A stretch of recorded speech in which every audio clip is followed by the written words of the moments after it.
Assalamualaikum warahmatullahi wabarakatuh. Halo guys, kami dari kelompok 2, yang beranggotakan 5 orang. Ada Rika Oktaviani, dengan NIM 181220050.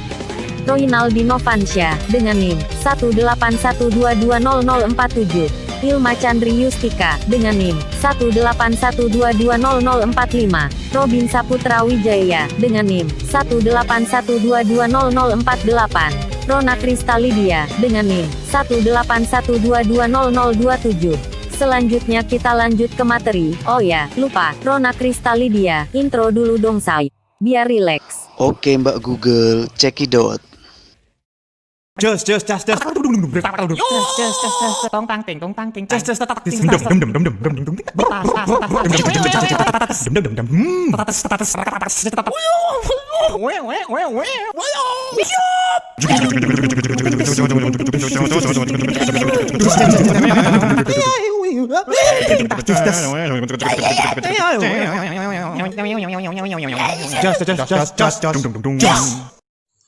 Assalamualaikum warahmatullahi wabarakatuh. Kami dari Sekolah Tinggi Ilmu Ekonomi Rahmani SKU Kampus di Sungai Liling, semester 5 jurusan manajemen. Baiklah, di sini kami dari kelompok 2 akan mempresentasikan dan menjelaskan materi sumber daya manusia yang dibimbing oleh dosen Ferry Supriyanto SEMSI. Oke, baiklah, di sini materi sumber daya manusia ada 12 materi. Dan di sini saya akan menjelaskan materi 1 sampai 3 yang dijelaskan oleh saya sendiri, Rika Oktaviani, ini 18-12-20-050. Baiklah, materi pertama itu ada sumber daya manusia. Sebelum masuk materi sumber daya manusia, harus tahu dulu apa itu pengertian manusia. Manusia itu adalah makhluk Tuhan yang paling sempurna karena ia memiliki akal yang sehat dan kemampuannya untuk berpikir.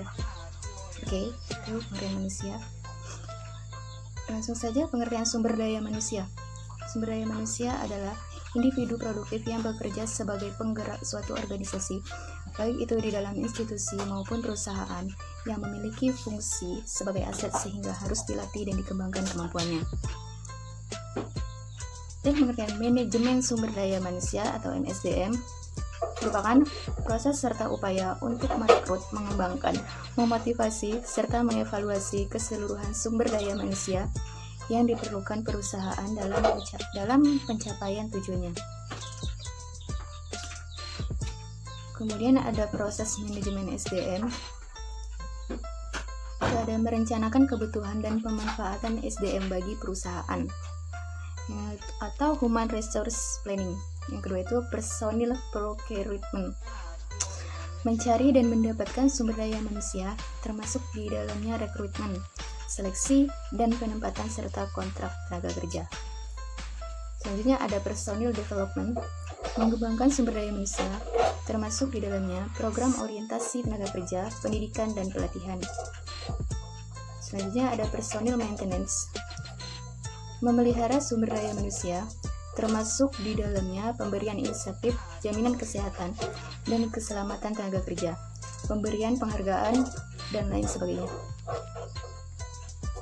Terus itu yang terakhir ada personal utilization, memanfaatkan dan mengoptimalkan sumber daya manusia, termasuk di dalamnya promosi, demosi, transfer, dan juga separasi.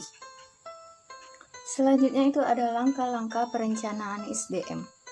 Langkah pertama, representasi dan refleksi dari rencana strategis perusahaan. Kedua, analisa dari kualifikasi tugas yang akan diemban oleh tenaga kerja.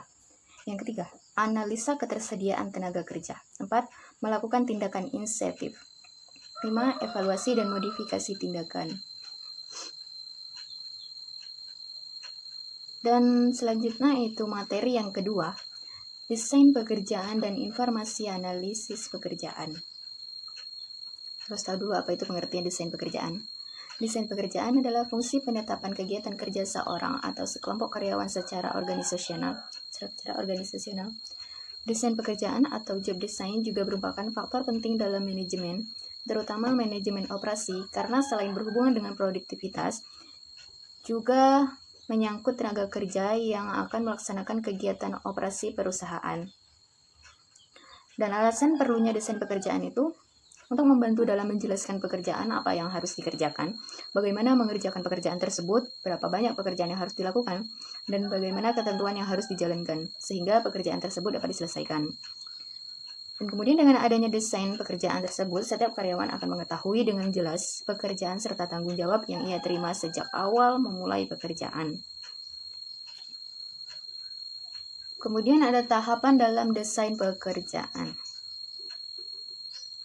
Tahap pertama itu ada tugas apa yang diperlukan untuk dilakukan atau tugas apa yang merupakan bagian dari pekerjaan. Yang kedua, bagaimana tugas-tugas dilakukan, sebenarnya berapa jumlah tugas yang harus dilakukan, terus apa urutan melakukan tugas-tugas ini.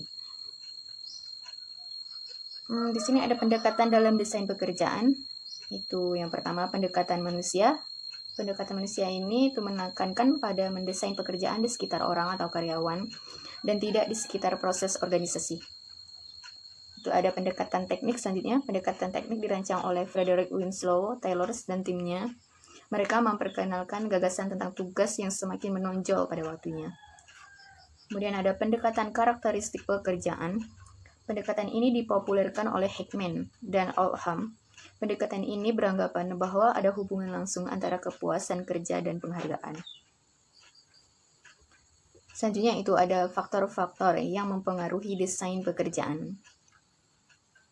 Pertama itu ada individu. Individu ini memiliki perbedaan sikap, sifat, karakter, pandangan, persepsi, sosial budaya, norma yang berbeda untuk setiap individunya dalam organisasi yang sama. Yang kedua itu ada teknologi yang digunakan. Teknologi yang berdampak pada desain pekerjaan. Jenis pekerjaan itu alat yang digunakan, tata letak, dan teknik untuk menghasilkan output merupakan kendala yang menghambat kelancaran pekerjaan. Ketiga itu ada biaya atau anggaran. Anggaran merupakan variabel yang krusial di tiap organisasi. Manajemen harus berpijak dari sisi ekonomis organisasi. Yang keempat itu ada struktur organisasi. Struktur organisasi memang sangat berpengaruh terhadap keberhasilan desain pekerjaan bagi dunia usaha di Indonesia. Yang kelima itu ada variabel internal yang terdiri dari manajemen, karyawan, stakeholder, dan serikat pekerja. Selanjutnya itu ada unsur-unsur desain pekerjaan. Pertama itu ada unsur-unsur organisasi. Dengan adanya efisiensi di dalam pelaksanaan kerja akan menentukan spesialisasi yang merupakan kunci dalam desain pekerjaan. Karyawan yang melakukan pekerjaan secara kontinu menyebabkan karyawan terspesialisasi yang selanjutnya dapat memperoleh output yang lebih tinggi. Unsur-unsur lingkungan. Faktor lingkungan yang mempengaruhi desain pekerjaan adalah tersedianya tenaga kerja yang potensial, yang mempunyai kemampuan dan kualifikasi yang sesuai dengan kebutuhan perusahaan dan pengharapan-pengharapan sosial, yaitu dengan tersedianya lapangan kerja, serta memperoleh kompensasi dan jaminan hidup yang layak. Unsur-unsur perilaku itu ada, unsur perilaku tersebut terdiri dari, ada 4 ya. Itu yang pertama, otonomi bertanggung jawab atas apa yang dilakukan. Bawahan diberi wewenang untuk mengambil keputusan atas pekerjaan yang dilakukan. Yang kedua itu variasi merupakan pemberkayaan pekerjaan yang bertujuan untuk menghilangkan kejenuhan atas pekerjaan yang rutin, sehingga kesalahan-kesalahan dapat diminimalkan. Yang ketiga itu ada identitas tugas untuk mempertanggungjawabkan pelaksanaan tugas dan pekerjaan, maka pekerjaan harus diidentifikasikan, sehingga kontribusinya terlihat yang selanjutnya akan menimbulkan kepuasan. Dan yang keempat, umpan balik diharapkan pekerjaan yang dilakukan oleh karyawan mempunyai umpan balik atas pelaksanaan pekerjaan yang baik, sehingga akan memotivasi pelaksanaan pekerjaan selanjutnya. Selanjutnya itu ada analisis pekerjaan. Pengertian analisis pekerjaan atau job analysis. Analisis pekerjaan sering disebut dengan berbagai istilah seperti analisis jabatan, analisis tugas, analisis aktivitas, maupun penelitian kerja. Analisis pekerjaan berfungsi untuk mengumpulkan data secara sistematis dan membuat pertimbangan mengenai semua informasi penting yang berhubungan pekerjaan tertentu. Manfaat analisis pekerjaan tersebut untuk menetapkan basis rasional bagi struktur kompensasi, mengevaluasi bagaimana tantangan lingkungan mempengaruhi pekerjaan individual, merencanakan kebutuhan SDM di waktu akan datang, menentukan kebutuhan latihan bagi karyawan lama atau baru, menempatkan karyawan pada pekerjaan sesuai keterampilannya, menetapkan standar prestasi kerja, analisis susunan kepegawaian atau informasi pekerjaan, desain organisasi atau menganalisis elemen, menyusun posisi organisasi, redesign pekerjaan atau untuk meningkatkan metode bekerja, mengurangi kesalahan, eliminasi yang tidak perlu, perbaiki kinerja. Kemudian ada tahap analisis pekerjaan. Itu ada 3. Yang pertama persiapan awal, ada 2 hal yang harus dipersiapkan dalam hal ini, yaitu mengidentifikasi pekerjaan dan penyusunan daftar pertanyaan. Proses identifikasi pekerjaan tergantung besar kecilnya perusahaan. Tahap selanjutnya adalah pemutusan tentang informasi yang diperoleh agar memberikan hasil yang berguna. Itu ada pengumpulan data sebagai tindak lanjut dari analisis pekerjaan. Kemudian penyempurnaan data. Dari data yang diperoleh lalu dipisah-pisahkan untuk memperoleh data yang relevan, yang untuk selanjutnya siap digunakan dalam berbagai bentuk, seperti deskripsi pekerjaan, spesifikasi pekerjaan, dan standar-standar pekerjaan. Dan kemudian ada penggunaan analisis informasi pekerjaan. Yang pertama itu ada job description, yang berisi informasi pengidentifikasian pekerjaan, riwayat pekerjaan, kewajiban-kewajiban pekerjaan, dan pertanggungjawaban. Spesifikasi pekerjaan atau informasi mengenai standar-standar pekerjaan. Kemudian ada job classification, penyusunan pekerjaan-pekerjaan ke dalam kelas-kelas, kelompok-kelompok atau jenis-jenis berdasarkan rencana sistematika tertentu. Rencana sistematika tradisional biasanya didasarkan pada garis kewenangan organisasi, isi tugas atau pekerjaan yang didasarkan pada teknologi, dan tugas atau pekerjaan ini pada gilirannya didasarkan pada perilaku manusia. Misalnya ada job evaluation, suatu prosedur pengklarifikasian pekerjaan berdasarkan kegunaan masing-masing di dalam organisasi dan dalam pasar tenaga kerja luar yang terkait. Selanjutnya ada job design structuring, meliputi usaha-usaha untuk mengalokasi dan merestrukturalisasikan kegiatan-kegiatan pekerjaan ke dalam berbagai kelompok. Kemudian ada personal requirement atau specification, berupa penyusunan persyaratan-persyaratan atau spesifikasi-spesifikasi tertentu bagi suatu pekerjaan. Selanjutnya itu ada work performance standard, berfungsi sebagai sasaran atau target bagi pelaksanaan kerja karyawan dan merupakan ukuran kriteria keberhasilan kerja. Lanjut ke materi yang ketiga, itu ada perencanaan sumber daya manusia. Perencanaan sumber daya manusia adalah proses sistematik untuk meramalkan kebutuhan pegawai atau demand untuk ketersediaan atau supply pada masa yang akan datang, baik jumlah maupun jenisnya, sehingga Departemen SDM dapat merencanakan rekrutmen, seleksi, pelatihan, dan aktivitas yang lain dengan baik. Tujuan perencanaan SDM itu memperbaiki pemanfaatan sumber daya manusia, menyesuaikan aktivitas sumber daya manusia dan kebutuhan di masa depan secara efisien. Dan untuk meningkatkan efisien dalam menarik pegawai baru, melengkapi informasi sumber daya manusia yang dapat membantu kegiatan SDM dan unit organisasi lain. Ada 6 alasan pentingnya perencanaan SDM bagi manusia. Yang pertama itu kebutuhan akan SDM yang kompeten terpenuhi. Kedua, meningkatkan efektivitas dan efisien perusahaan. Yang ketiga itu dapat menghemat biaya. Keempat, mendorong perilaku proaktif. Kelima, mendorong terbangunnya sistem informasi SDM yang akurat. Dan yang terakhir, terciptanya hubungan kerja yang harmonis. Fungsi perencanaan SDM itu untuk memperbaiki penggunaan SDM, memadukan kegiatan personalia dan tujuan organisasi, melakukan pengadaan karyawan baru, mengembangkan informasi untuk membantu kegiatan personalia dan unit organisasi lainnya, membantu program penarikan tenaga kerja, mengkoordinasikan program-program personalia yang berbeda-beda, misalnya rencana penarikan dan seleksi. Dan ada syarat-syarat perencanaan SDM. Itu untuk mengetahui secara jelas masalah yang akan direncanakannya, dan kemudian mampu mengumpulkan dan menganalisis informasi tentang SDM, dan mempunyai pengalaman luas tentang job analisis organisasi dan situasi persediaan SDM. Terus mampu membaca situasi SDM masa kini dan masa mendatang. Mampu memperkirakan peningkatan SDM dan teknologi masa depan. Mengetahui secara luas peraturan dan kebijaksanaan perburuhan pemerintah. Dan selanjutnya itu proses perencanaan SDM. Untuk yang pertama itu ada menetapkan menentukan secara jelas kualitas dan kuantitas SDM yang dibutuhkan, mengumpulkan data dan informasi tentang SDM, mengelompokkan data dan informasi serta menganalisisnya, menetapkan beberapa alternatif, memilih yang terbaik dari alternatif yang ada menjadi rencana, menginformasikan rencana kepada para karyawan untuk direalisasikan. Dan selanjutnya itu ada keuntungan perencanaan SDM efektif.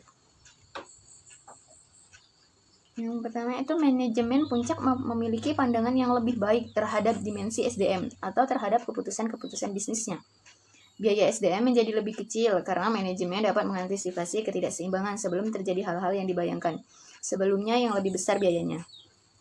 Tersedianya lebih banyak waktu untuk menempatkan yang berbakat karena kebutuhan dapat diantisipasi dan diketahui sebelum jumlah tenaga kerja yang sebenarnya dibutuhkan.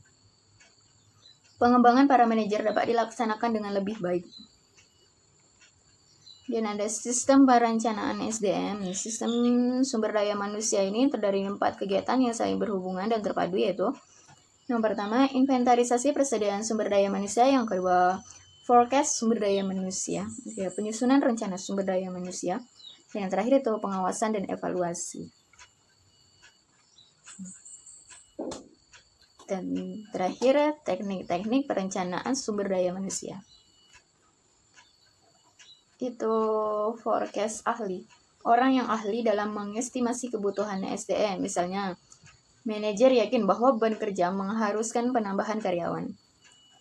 Kemudian ada teknik Delphi, mendapatkan estimasi dari sekelompok ahli atau biasanya para manajer, melakukan survei 4-5 kali dan perencanaan yang menyimpulkan disampaikan kepada para ahli pendapat.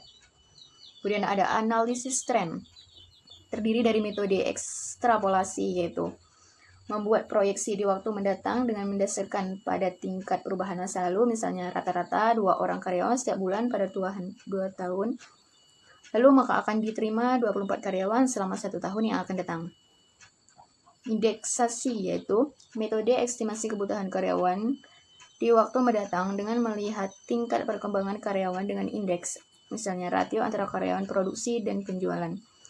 Contoh, setiap 10 juta rupiah kenaikan penjualan, departemen produksi memerlukan 1 tambahan karyawan baru.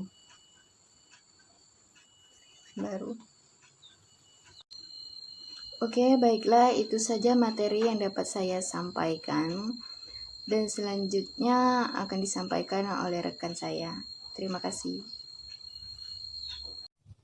Bismillahirrahmanirrahim. Assalamualaikum warahmatullahi wabarakatuh. Saya Renaldi Novansyah, NIM 181220047. Saat ini saya berkuliah di Sekolah Tinggi Ilmu Ekonomi Rahmania Sekayu, Musi Banyuasin. Langsung saja saya akan menjelaskan materi bab 4 tentang rekrutmen karyawan. Definisi rekrutmen adalah proses penemuan dan penarikan para pelamar yang memenuhi syarat untuk dipekerjakan. Proses rekrutmen dimulai dari pencarian para pelamar dan diakhiri dengan masuknya surat lamaran dari pelamar. Hasil proses rekrutmen adalah sekumpulan pelamar yang siap untuk diseleksi. Isu strategi dalam rekrutmen. Proses rekrutmen harus konsisten dan dengan strategi, visi, dan nilai-nilai organisasi. Proses rekrutmen harus bisa dilaksanakan secara efisien, efektif.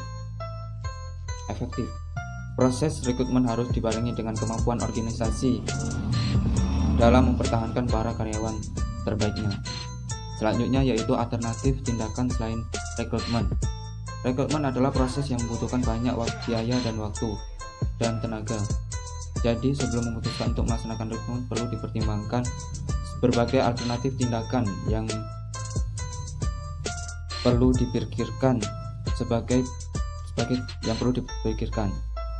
Alternatif tindakan lain adalah sebagai berikut: alih daya atau outsourcing, menggunakan jasa internal untuk menjalankan pekerjaan yang sebenarnya dikerjakan secara internal, karyawan tidak tetap, karyawan paruh waktu, dan karyawan sementara atau kontraktor independen organisasi.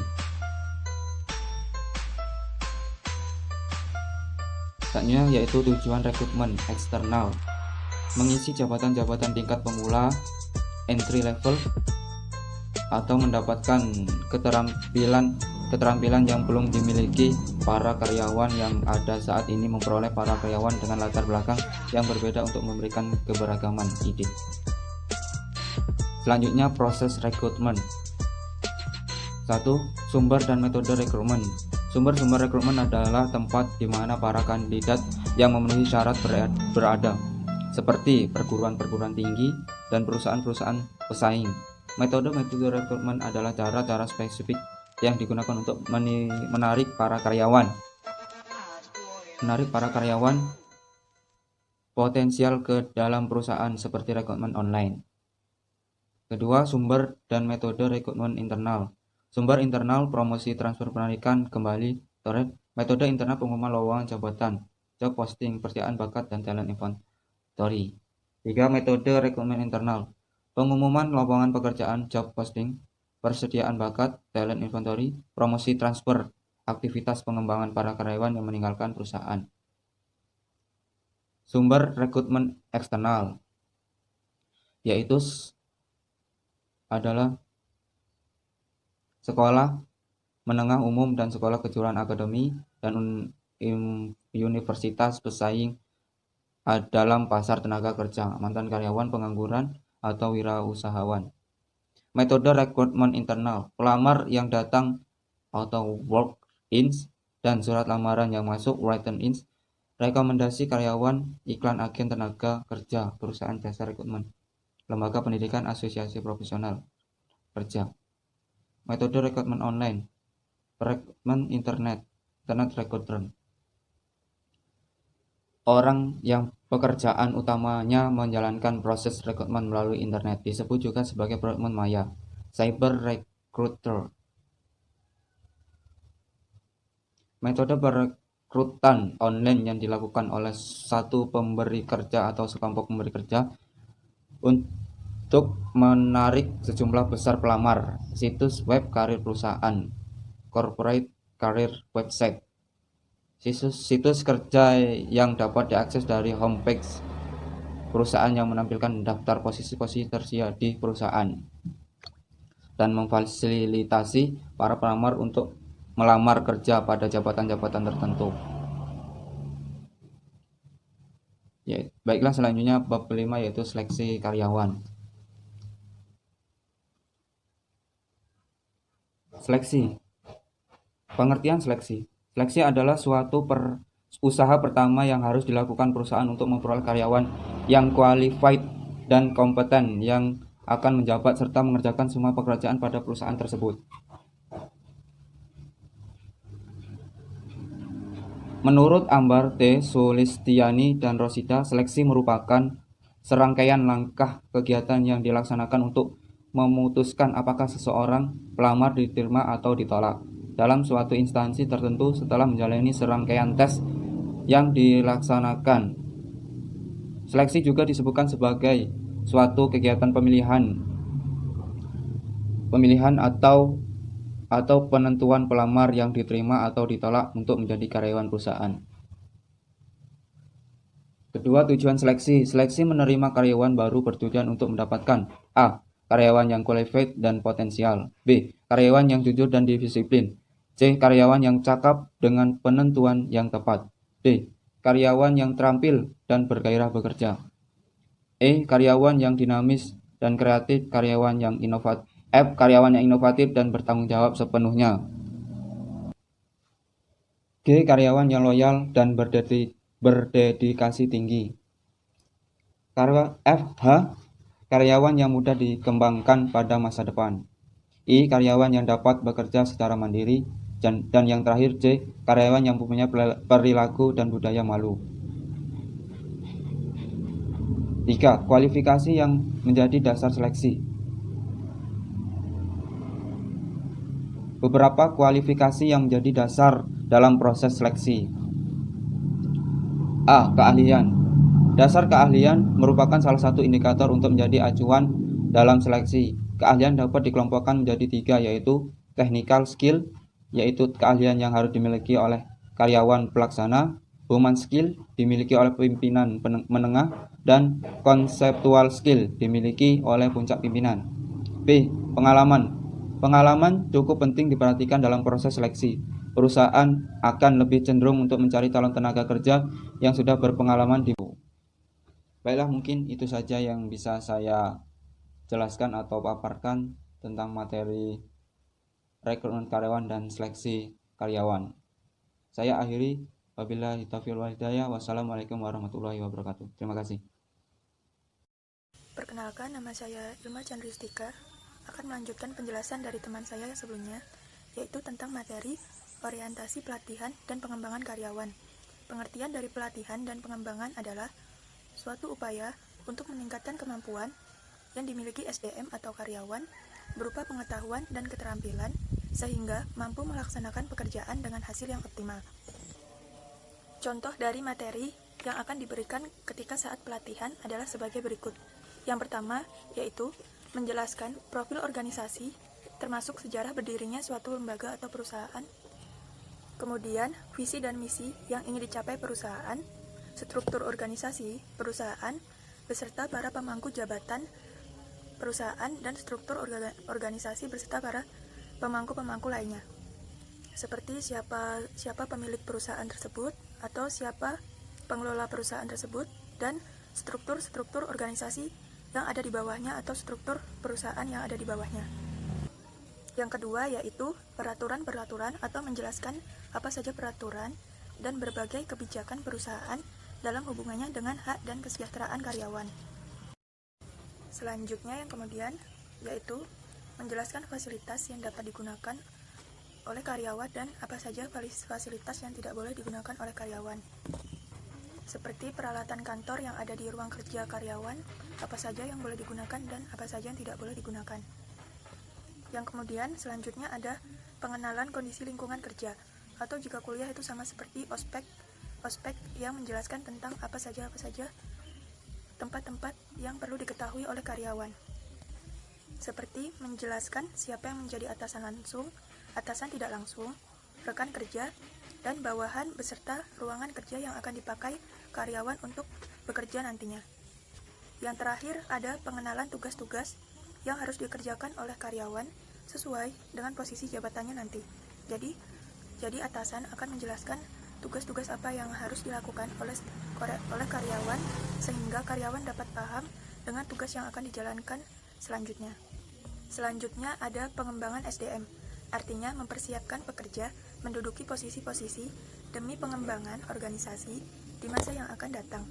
Pengembangan juga disarankan untuk diarahkan untuk menghadapi tantangan-tantangan yang biasanya terjadi atau dihadapi di suatu perusahaan atau lembaga atau organisasi-organisasi lainnya. Kemudian terdapat contoh-contoh dari pengembangan karyawan atau pengembangan SDM, yaitu tentang metode apa yang akan digunakan untuk pengembangan karyawan ini. Yang pertama, ada metode latihan atau training. Metode latihan ini harus berdasarkan pada kebutuhan pekerjaan, tergantung pada berbagai faktor, yaitu faktor biaya, waktu, jumlah peserta, tingkat pendidikan dasar karyawan, latar belakang peserta, dan lain sebagainya. Kemudian yang kedua ada metode pendidikan, yaitu untuk meningkatkan keahlian dan kecakapan manajer memimpin para bawahannya secara efektif.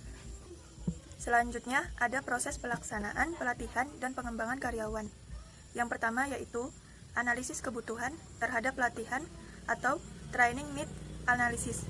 Pada analisis ini sangat penting dilakukan sebelum melaksanakan pelatihan dan pengembangan karyawan. Para atasan atau senior yang akan memberikan materi harus mengerti kebutuhan apa saja yang dibutuhkan untuk para karyawan nanti ketika sedang menjalankan pelatihan atau pengembangan karyawan. Yang kedua ada mendesain modul pembelajaran. Hal ini juga tak kalah penting dari proses yang tadi atau yang sebelumnya.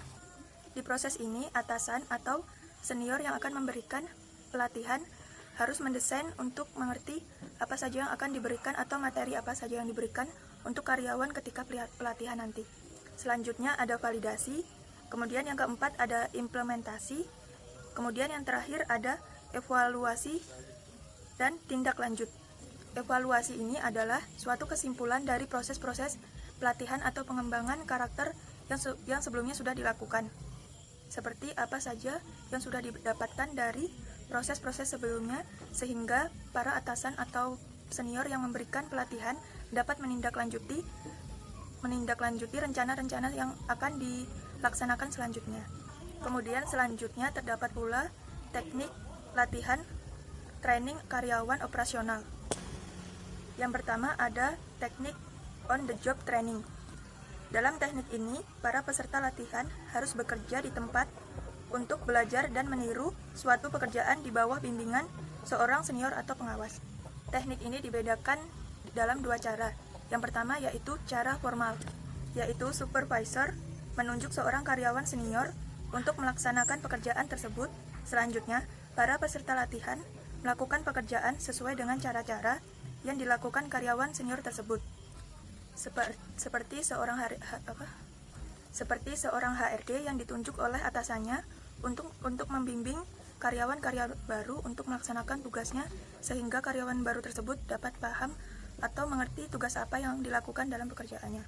Kemudian selanjutnya ada cara informal, yaitu pelatih menyuruh peserta latihan untuk merhatikan orang lain yang sedang melakukan pekerjaan, kemudian ia diperintahkan untuk mempraktekkannya. Seperti karyawan baru yang diperintahkan untuk memperhatikan seniornya ketika bekerja, sehingga dia paham apa-apa saja yang harus dilakukan ketika bekerja. Kemudian selanjutnya ada magang. Magang adalah proses pelatihan kerja di lembaga atau perusahaan dengan secara langsung di bawah bimbingan atau pengawasan oleh pengawas yang lebih berpengalaman atau senior. Contohnya itu adalah seperti anak SMK yang magang atau bekerja secara sementara di tempat suatu seperti perusahaan atau toko-toko lainnya. Kemudian para karyawan yang sudah senior mengajari dan memperlihatkan apa saja yang dilakukan ketika sedang bekerja, sehingga para anak-anak SMK tersebut paham dan mengerti apa yang akan dilakukan ketika mereka bekerja nanti. Selanjutnya ada simulasi. Simulasi merupakan situasi atau kejadian yang ditampilkan semirip mungkin dengan situasi yang sebenarnya, tetapi hanya merupakan tiruan saja. Kemudian ada belajar jarak jauh, yaitu pelajar dan pengajar berbeda tempat atau berbeda tempat yang jauh sehingga tidak bisa bertemu secara langsung. Pada teknik ini, para pengajar dapat menggunakan teknologi media sosial untuk melaksanakan teknik ini yang dapat mempermudah pelaksanaannya. Contohnya itu seperti WhatsApp atau seperti VC, kemudian Zoom, atau bisa juga menggunakan Google Meet. Kemudian selanjutnya ada pelatihan berbasis komputer. Selanjutnya yang terakhir ada pelatihan melalui CD, RO, dan internet. Selanjutnya ada evaluasi pelatihan dan pengembangan. Yang pertama ada reaksi terhadap pelaksanaan pelatihan, yaitu terdiri dari sarana, seperti sarana apa yang digunakan, kemudian metode-metode apa yang digunakan. Yang selanjutnya ada isi-isi dari pelatihan yang sudah diberikan, dan sebagainya. Selanjutnya ada pembelajaran, apakah peserta meningkat keterampilannya, perubahan sikap dan pengetahuan peserta pelatihannya sudah berubah atau belum, berubah menjadi lebih baik atau tidak. Kemudian yang ketiga ada perilaku. Perilaku apakah ada perubahan perilaku peserta setelah mengikuti pelatihan, entah itu perilaku menjadi lebih baik atau perilaku yang lainnya sebagainya. Yang terakhir ada hasil. Ada peningkatan prestasi, organisasi atau unit kerja sebagai akibat dari peningkatan pelatihan atau peningkatan kemampuan, pengetahuan dan sikap karyawan yang telah dilatih sebelumnya. Bab selanjutnya adalah manajemen karir. Karir adalah seluruh pekerjaan yang dilalui selama masa kerja. Kemudian, manajemen karir adalah upaya yang dilakukan untuk memenuhi atau mencapai jabatan-jabatan tertentu yang diinginkan. Contoh-contoh karir dalam bidang pendidikan itu terdiri dari suatu misalnya guru, dosen atau rektor atau lain sebagainya. Kemudian terdapat karir-karir lainnya yang sangat banyak dimiliki oleh seseorang. Kemudian ada perencanaan karir. Sasaran-sasaran karir adalah posisi-posisi yang ingin dicapai oleh seseorang. Jadi seorang karyawan harus mempersiapkan perencanaan yang matang agar mendapatkan suatu karir yang ingin dicapai olehnya. Pengembangan karir adalah peningkatan pribadi yang dilakukan seseorang untuk dapat mencapai rencana karirnya. Misalnya yang pertama yaitu melalui inisiatif sendiri atau berprestasi, disiplin, dan sebagainya. Seperti misalnya seorang dokter umum yang berprestasi dapat naik menjadi dokter spesialis karena dia sudah berusaha untuk mendapatkan beasiswa berprestasi tersebut. Atau karena karyawan-karyawan yang disiplin kemudian dapat meningkatkan karirnya atau meningkatkan jabatannya. Kemudian yang kedua ada program-program yang dibuat oleh perusahaan. Karyawan dapat mengikuti program ini untuk meningkatkan atau menaikkan suatu karirnya. Dalam karir terdapat pedoman yang harus dilakukan dalam manajemen karir. Yang pertama yaitu hindarkan kejutan realitas. Yang kedua ada berikan pekerjaan awal yang menantang agar para karyawan dapat lebih bersemangat dalam mengerjakan suatu karir tersebut. Yang kemudian dia akan memiliki motivasi untuk meningkatkan suatu karir yang sudah pernah dia raih pas di awal atau yang sudah dia dapatkan. Kemudian ada berikan tinjauan pekerjaan yang realistis dalam perekrutan. Yang keempat ada bersikap menuntut. Kemudian selanjutnya adakan rotasi pekerjaan dan pelacakan pekerjaan. Kemudian yang keenam ada tingkatkan penilaian prestasi yang berorientasi pada karir. Selanjutnya yang terakhir adalah dorongan aktivitas perencanaan karir. Tujuan dari manajemen karir adalah membantu pencapaian tujuan individu dan perusahaan, menunjukkan hubungan kesejahteraan pegawai, membantu pegawai mengidentifikasikan kemampuan atau posisinya, memperkuat hubungan antara pegawai dan perusahaan, bukti tanggung jawab sosial, membantu pelaksanaan program dari perusahaan, membantu mengurangi turnover dan biaya-biaya perusahaan atau biaya-biaya kepegawaian. Kemudian yang terakhir ada mengurangi keusangan profesi dan manajerial. Baiklah, penjelasan selanjutnya akan dijelaskan oleh teman saya. Assalamualaikum warahmatullahi wabarakatuh. Di sini nama saya Rabiesa Putra Wijaya dengan NIM 1812200048. Alamat saya Bapak Supat, dosen pembimbing Ferry Supriyanto SE MSI. Baiklah, di sini saya akan menjelaskan tentang materi yang sebelumnya telah dijelaskan oleh teman saya. Ini saya akan melanjutkan materi yang selanjutnya, yaitu bab 9 dengan bab 10. Nah, di sini bab 9 yaitu dulu penilaian kinerja. Penilaian kinerja konsep manajemen adalah salah satu unsur penting manajemen kinerja kerja. Manfaatnya yaitu: 1. Manfaat kinerja kerja, syarat penilaian kinerja kerja, standar penilaian kerja, ukuran standar kerja. Terus metode distribusi dipasarkan mengharuskan penilaian kerja.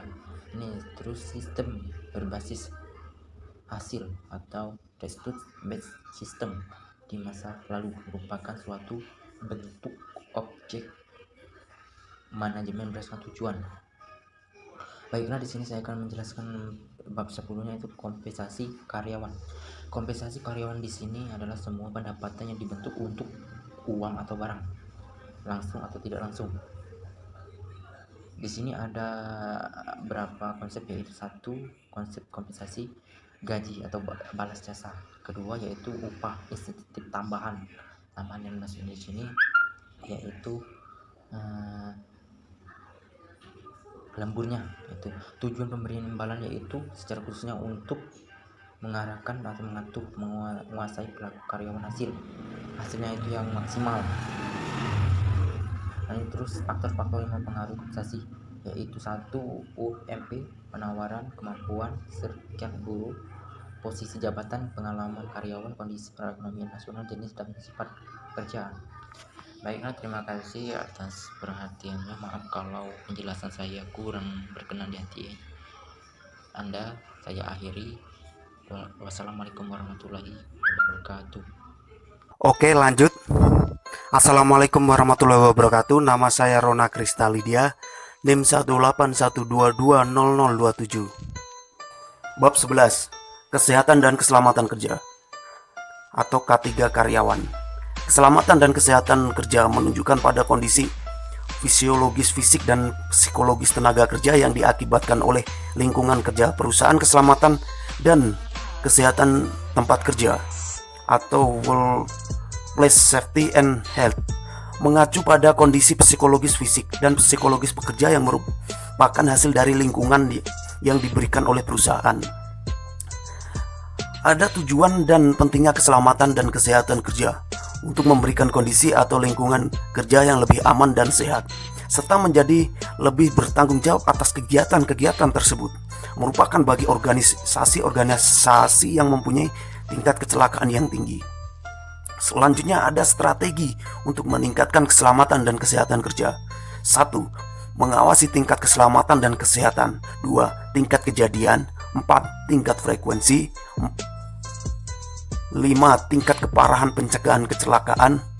6. Kecelakaan penyakit manajemen. 7. Tindakan program kesehatan. Selanjutnya program untuk meningkatkan keselamatan kerja.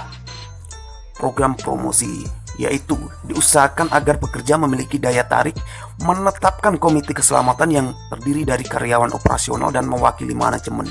Perlu diadakan kontes keselamatan karyawan dan catatan keselamatan perlu dipublikasikan. Dan selanjutnya yaitu kasus-kasus keselamatan dan kesehatan karyawan yang meliputi faktor-faktor penyebab stres. 1. Faktor-faktor organisasi budaya perusahaan pekerjaan itu sendiri dan kondisi kerja. 2. Faktor-faktor pribadi keluarga dan masalah finansial. 3. Lingkungan umum. 4. Faktor fisik, getaran bising, radiasi, penerangan kurang baik maupun temperatur ekstrim. 5. Faktor biologi seperti virus, jamur, bakteri, inses, dan lain-lain.